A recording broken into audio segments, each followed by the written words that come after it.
So let's actually apply that knowledge to fixing the syllabus. So we saw the syllabus before under course information, and we checked it to make sure that all the information was current. But there's a problem with the syllabus. Let's go to edit it. If we scroll down to the grading criteria, I'm going to click on this line above it for a second. So evaluation of assignments and assessments. And you'll notice when I do that, the markup changes to heading 3. So there's an H3 there. If I go to this one, you see it's a heading 4. And if I find the parent, so here's a heading 3.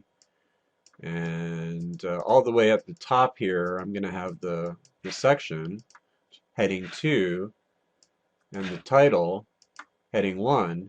So this is proper structure, heading 1, heading 2, heading 3, and so on.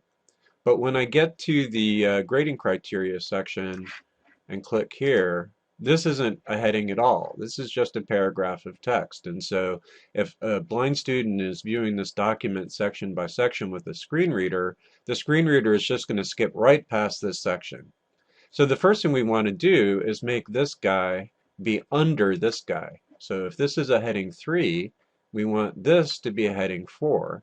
And all I need to do that is just click anywhere on that line and select heading 4 from the dropdown. So now we have a properly structured heading 3 with a heading 4 under it and another heading 4 under it, and a screen reader will be able to use that.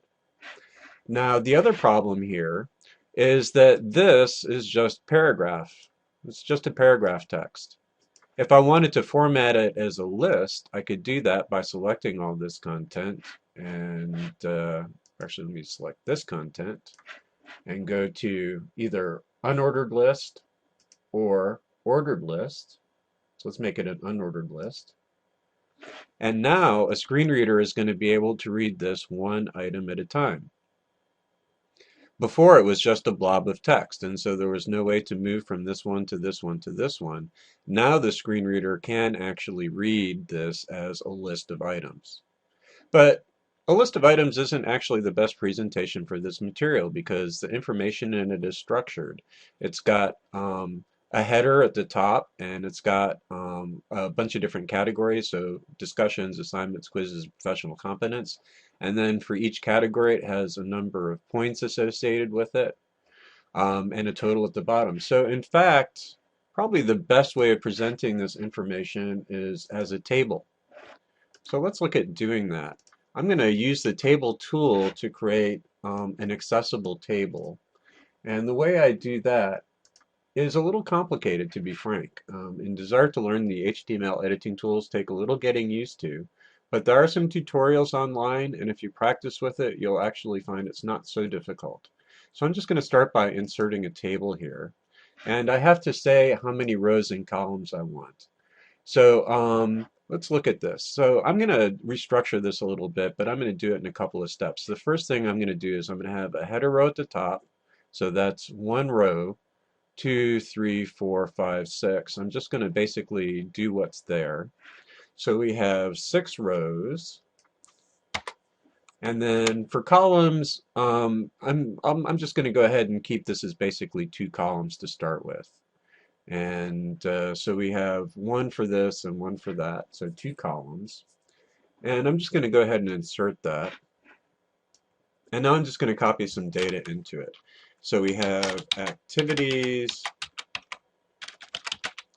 and points and discussions. I'm going to leave the number off.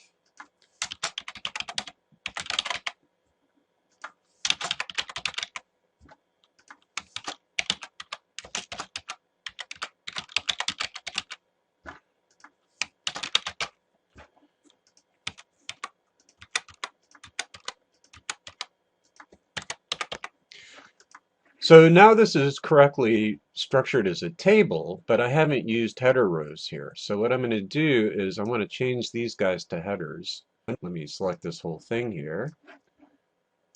And I'm going to change the cell properties to be cell type header.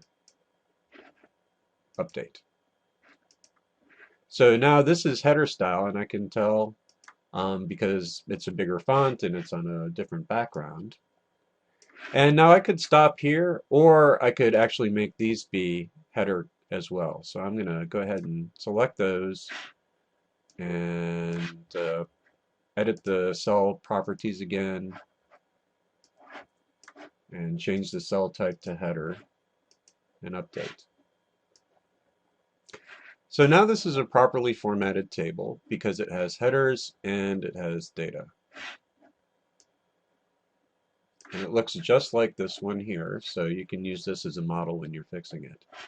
So now this will be accessible content in a way that the previous version wasn't.